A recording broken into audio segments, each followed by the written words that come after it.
Bonjour à tout le monde, je rends grâce à Dieu pour cette grâce qui m'est accordée cet après-midi afin de parler de sa part. Par le nom, je m'appelle Patient Koubouya. Nous allons partager la parole de Dieu pendant quelques minutes. Nous allons prier. Seigneur notre Dieu, nous te rendons grâce parce que tu es fidèle. Maintenant que nous voulons parler de ta part, nous nous humilions à tes pieds pour que tu nous utilises comme un instrument. Remplis-nous du Saint-Esprit. Je voudrais prier pour tous ceux qui vont écouter ce message pour que cela produise, éternel Dieu de gloire, un résultat dans leur cœur. Je te bénis parce que tu es Dieu, au nom de Jésus. Amen. Mon thème est intitulé « Jésus-Christ, l'arche nouvelle et éternelle ». Jésus-Christ, l'arche nouvelle et éternelle, tel est le thème sur lequel nous voulons partager pendant quelques minutes cet après-midi. Et nous avons deux grands textes. Et le premier texte est dans Genèse chapitre 6, le verset 5 jusqu'au verset 9. Et puis le chapitre 7, le verset 1er. Nous lisons au nom de Jésus. La Bible dit « L'Éternel vit que la méchanceté des hommes était grande sur la terre et que toutes les pensées de leur cœur se portaient chaque jour uniquement vers le mal. L'Éternel se repentit d'avoir fait l'homme sur la terre et il fut affligé en son cœur. Et l'Éternel dit « J'exterminerai de la face de la terre l'homme que j'ai créé, depuis l'homme jusqu'au bétail, aux reptiles et aux oiseaux du ciel, car je me répands de les avoir faits. Mais Noé trouva grâce aux yeux de l'Éternel. Voici la postérité de Noé. Noé étant un homme juste et intègre dans son temps, Noé marchait avec Dieu. » Chapitre 7, verset 1er.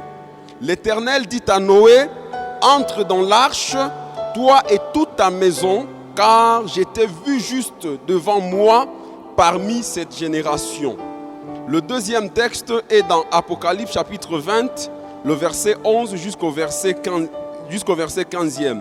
Nous lisons au nom du Seigneur Jésus. « Ensuite, je vis un grand trône blanc et celui qui y était assis. Le ciel et la terre s'enfuirent loin de sa présence. Ils disparurent sans laisser de traces.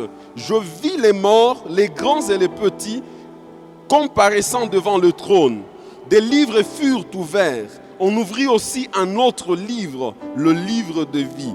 Les morts furent jetés, chacun d'après ses actes, suivant ceux qui étaient inscrits dans ces livres. La mer avait rendu ses naufragés, la mort et le royaume des morts avaient rendu ceux qu'ils détenaient, et tous furent jugés, chacun conformément à ses actes. Puis la mort et le séjour des morts furent précipités dans les temps de feu. Cet étang de feu, c'est la seconde mort. On y jeta aussi tous ceux dont le nom n'était pas inscrit dans le livre de vie. C'est la parole du Seigneur. Jésus-Christ, l'arche nouvelle et éternelle. Mon message a trois objectifs spécifiques cet après-midi. Le premier objectif nous a mené à comprendre qu'il y a lieu de comprendre, d'établir une similitude entre l'alliance de Dieu avec Noé et l'alliance que nous avons en Jésus-Christ. Le deuxième objectif, c'est que je voudrais que nous puissions comprendre que par rapport au moment que nous sommes en train de traverser, Jésus peut être considéré comme cette arche dans laquelle nous pouvons nous réfugier afin de trouver notre tranquillité. Et enfin, je voudrais que nous puissions comprendre que dans la personne de Jésus-Christ, non seulement que nous avons la possibilité d'avoir la tranquillité pour ce temps-ci, mais plutôt et beaucoup plus une tranquillité par rapport à la vie éternelle. S'il m'est permis de commencer mon message, le premier objectif spécifique, je disais, il s'agit d'établir une certaine similitude entre l'alliance avec Noé et l'alliance que nous avons en Jésus-Christ. D'après ce que nous venons de lire dans Genèse chapitre 6, lorsque Dieu a vu la méchanceté des hommes sur la terre, il a décidé de détruire la terre, il a décidé de détruire la race humaine, il a décidé de détruire les hommes avec tout ce qui était contenu sur la terre. Mais Dieu a trouvé un homme juste, intègre, et c'était la personne de Noé. Et ici, je voudrais comparer l'alliance que nous avons en Jésus-Christ à cette alliance de Noé, en ce sens que la Bible est en train de dire, ayant vu la justice et l'intégrité de Noé, non pas seulement que Dieu a décidé d'épargner Noé, mais il a aussi décidé d'épargner la famille de Noé. Ainsi aussi, dans notre alliance avec la personne de Jésus-Christ, nous devons comprendre que Jésus-Christ est le seul qui a trouvé grâce aux yeux de Dieu. Jésus-Christ est le seul qui a plu à Dieu. Pendant que la colère de Dieu devait s'abattre sur l'humanité, sans aucune exception, Dieu a trouvé une seule personne juste. Et cette personne, c'est la personne de Jésus-Christ. Hébreux chapitre 10, 9 à 10 est en train de dire, il dit ensuite, « Voici, je viens pour faire ta volonté. » Il abolit ainsi la première chose pour établir la seconde. C'est en vertu de cette volonté que nous sommes sanctifiés par l'offrande du corps de Jésus-Christ une fois pour toutes. Ça veut dire, Dieu a prononcé sa sentence que ceux qui pêchent doivent périr par leur péché. Mais Dieu a trouvé une seule personne juste qui, ayant porté la chair humaine, lui seul a été retrouvé différent de tous les hommes en ce qu'il a obéi entièrement à la loi de Dieu. Et en cela, Dieu l'a accepté. Et après que Dieu l'ait accepté, comme il l'a fait pour Noé, il n'a pas seulement décidé d'épargner juste Jésus-Christ, lui seul qui n'est pas entré dans la condamnation des hommes ou dans la méchanceté des hommes, mais il a décidé d'épargner Jésus-Christ et d'épargner tous ceux-là qui entreront en Jésus-Christ. Ainsi, bien-aimés dans le Seigneur, je voudrais tout simplement nous amener par ce point à comprendre que tous ceux-là qui sont encore en dehors de Jésus-Christ, ils seront condamnés parce qu'ils ont refusé la seule voie qui a été autorisée par Dieu pour quitter la condamnation qui pesait sur l'humanité entière.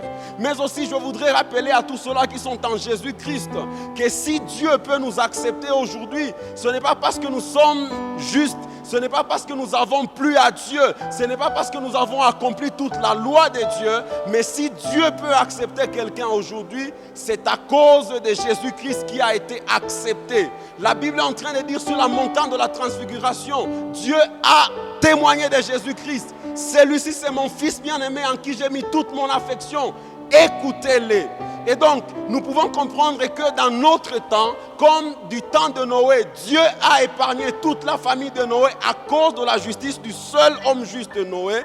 Dans notre temps aussi, Dieu a décidé d'épargner une grande multitude de gens à cause de la personne de Jésus-Christ, qui lui a plu et qui a donné le sacrifice qui était suffisant. La Bible est en train de dire, Dieu a accepté suffisamment le sacrifice de Christ, et c'est à cause de la suffisance du sacrifice de Christ que lorsque nous nous présentons devant Dieu, quel que soit notre passé, quel que soit notre état, quelles que soient nos réalisations dans les crimes et dans le mal, Dieu nous accepte parce qu'il a accepté le sacrifice que Jésus a accompli à la croix de Golgotha.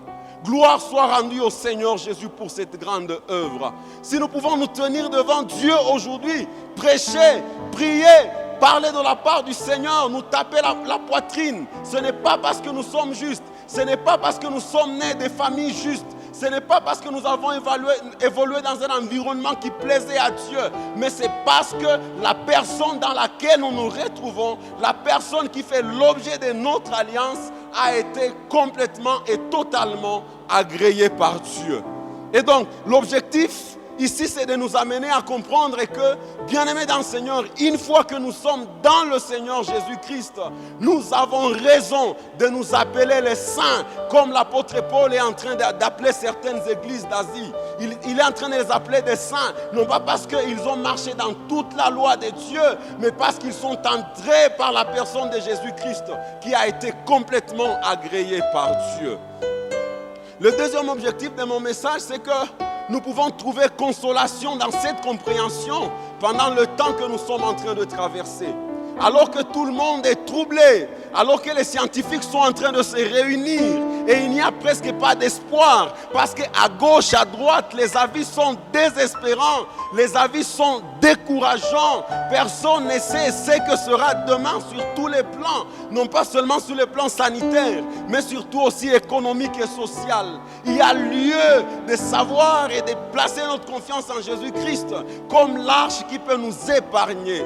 La Bible est en train de dire, pendant que le déluge frappait, tout le monde était dans l'angoisse, tout le monde était troublé, parce que personne ne pouvait s'en sortir.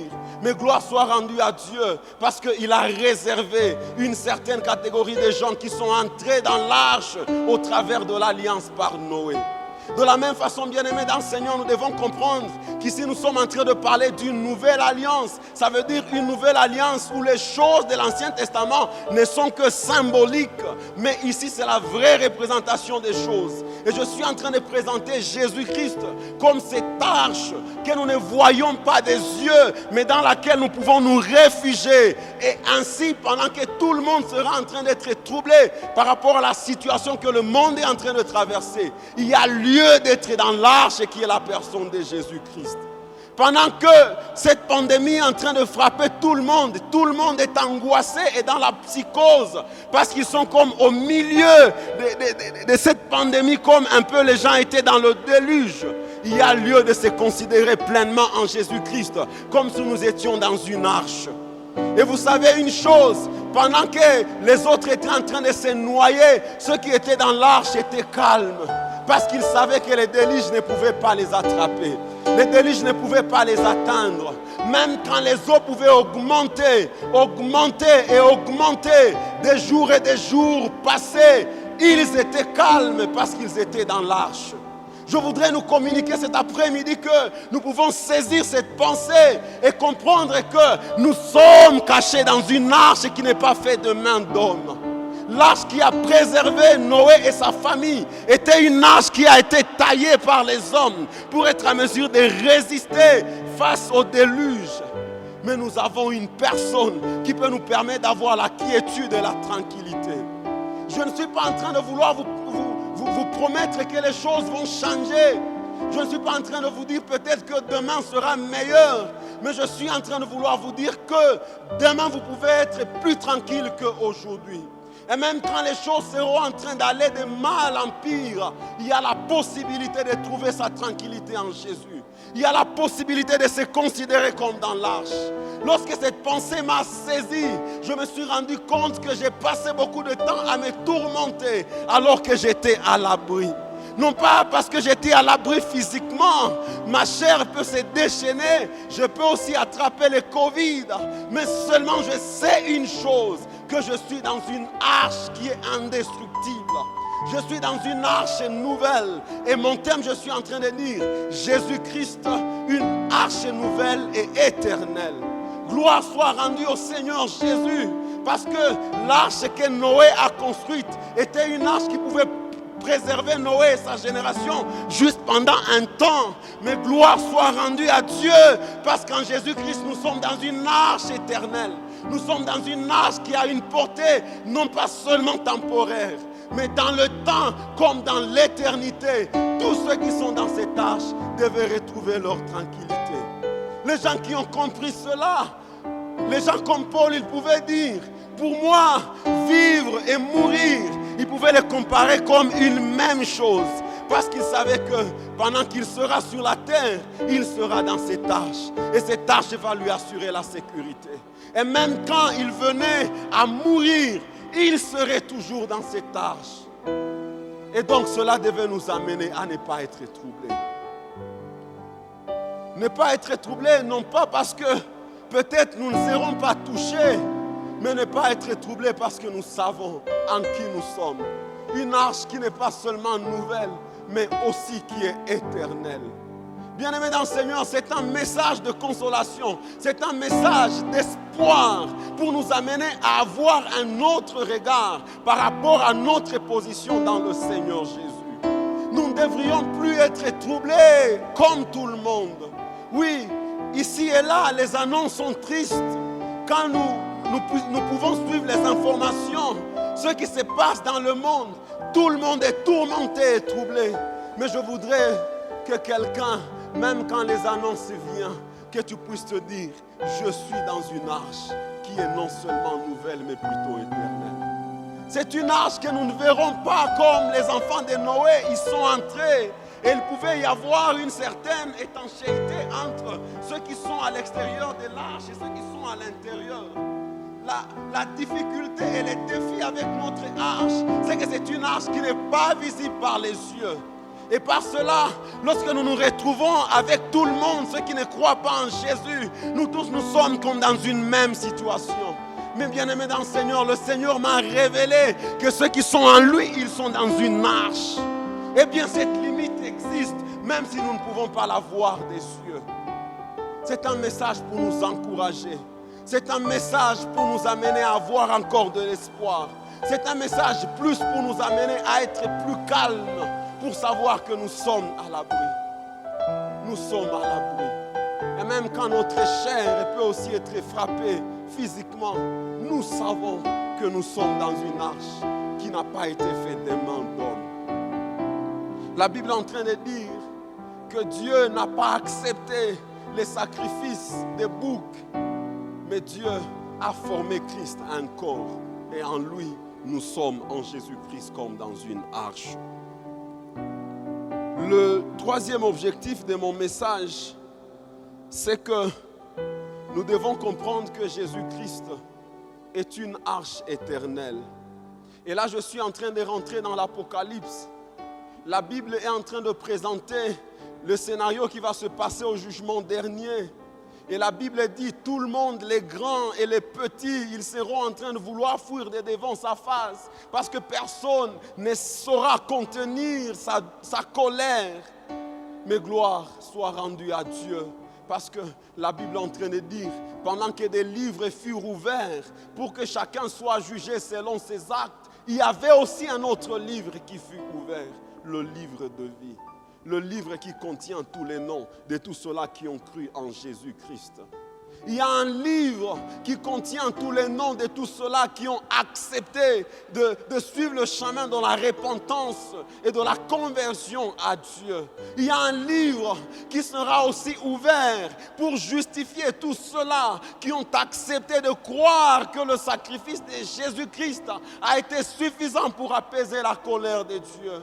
Ainsi, pendant que Dieu sera enflammé dans sa grande colère, quand Dieu sera en train de réaliser qu'il a accepté le sacrifice de Christ, tous ceux-là qui sont en Christ, ils seront épargnés. Et j'aime une chose, la Bible dit, après que des livres furent ouverts, chacun fut condamné selon ses œuvres. Et la Bible dit, tous ceux dont les noms ne furent pas trouvés dans le livre de vie, ils furent jetés dans les temps de feu. Donc, ce n'est pas une question de la moralité. Ce n'est pas une question des bonnes œuvres. Ce n'est pas une question de ce que nous avions fait à l'église. Mais c'est plus une question de est-ce que le nom est inscrit dans le livre de vie. Ainsi, je suis en train de vouloir adresser ce message à deux catégories de personnes. À la première catégorie de personnes qui ne croient pas encore au Seigneur Jésus-Christ. Peut-être vous ne croyez pas parce que vous regardez votre passé sombre. Je suis en train de vouloir t'appeler pour te dire ça ne dépend pas du passé. Ça ne dépend pas des bonnes œuvres. Ça ne dépend pas de l'environnement ni de la prédisposition. Mais ça dépend de Christ qui a donné sa vie. Et donc, si tu acceptes aujourd'hui aussi de donner ta vie au Seigneur Jésus, tu seras épargné de cette colère de Dieu à venir. Oui, jusque-là, le monde est en train d'être dans l'inquiétude. Le monde ne sait pas faire parce qu'un petit truc qu'on ne sait pas identifier est en train de mettre le monde mal à l'aise. Mais ce jour-là, ça sera une colère terrible. Et aujourd'hui, tu as la possibilité de prendre le choix, la décision d'entrer en Jésus-Christ. Il est mort pour tous. Ça ne dépend pas d'une qualification sociale. Ça ne dépend pas d'une prédisposition, d'une appartenance familiale. Ça dépend d'accepter, d'avoir un cœur qui se reconnaît, qui accepte de reconnaître que je suis pécheur et qui accepte d'entrer dans cette arche éternelle pour préserver toute sa destination éternelle. Je voudrais parler à une deuxième catégorie de gens. Alors que j'étais en train de préparer ce message, Dieu m'a parlé des gens qui ont déjà cru au Seigneur Jésus, mais qui pendant ce moment sont en train de lutter avec le péché. Ils sont en train de tomber dans le péché. Ils sont en train de vivre dans une vie comme en dessous. Aujourd'hui, ils se répandent et demain, ils retombent dans le péché. Et beaucoup sont ceux-là qui sont tombés dans une culpabilité et qui se sont dit peut-être finalement, je n'y arriverai plus. Et mon message cet après-midi, c'est pour vous rappeler que ça n'a jamais été question de votre discipline. Que ça n'a jamais été question de vous, que ça n'a jamais été question de vos efforts et de votre capacité. Ça a toujours été question de celui-là qui a satisfait à la colère de Dieu. Ça a toujours été question de celui-là qui a été envoyé dans une chair semblable à la tienne et à la mienne pour qu'il détruise dans son corps la racine du péché, pour que ceux qui entrent en lui reçoivent la victoire sur le péché. Et donc, je suis en train de vouloir donner un secret pour la victoire sur le péché cet après-midi. Et je n'ai pas 1000 principes. Je suis en train de vouloir te présenter Jésus. Oui, tu vas dire, mais j'ai déjà cru au Seigneur Jésus. Oui, j'ai déjà même décidé de lui faire confiance. Bien-aimé dans le Seigneur, je n'ai pas d'autre solution. Fais-lui confiance. Entre dans l'arche. Vis une vie d'intimité avec Dieu. Revois tes moments d'intimité profonde dans la prière et dans la méditation de la parole de Dieu. Avec la volonté d'obéir sincèrement à Dieu. Avec la volonté de connaître Christ davantage. Oui, c'est la plus grande arme que nous avons en ce temps. La Bible dit en Daniel 11, 32b, mais ceux du peuple qui connaîtront leur Dieu agiront avec fermeté. C'est plus que jamais le temps de chercher Dieu davantage. C'est plus que jamais le temps d'avoir un empressement pour connaître Dieu davantage. Et Dieu se laissera trouver plus que jamais. Dieu se laissera trouver plus que jamais. Oui, tu es en train de traverser des moments difficiles. Il y a une seule solution. Entrer dans l'arche éternelle qui est la personne de Jésus-Christ. Entrer dans l'arche éternelle qui est la personne de Jésus-Christ. Et donc, il n'y a pas 1000 principes pour être en mesure de vaincre le péché. La Bible est en train de dire, chose impossible à la loi parce que la chair l'a rendue sans force. Je voudrais seulement vous rappeler que tout homme qui n'a pas Jésus en lui, tous les efforts qu'il fournira pour vouloir vaincre le péché auront comme conséquence et finalité une vie de culpabilité.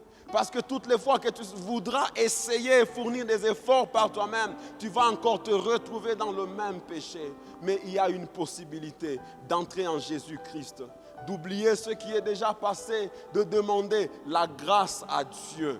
Et Dieu va te faire cette grâce.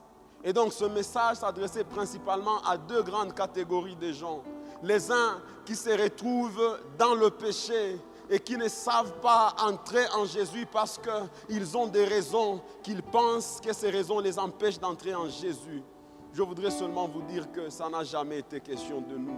Ça n'a jamais été question d'une prédisposition, mais plutôt de la personne de Jésus qui a satisfait à la colère de Dieu.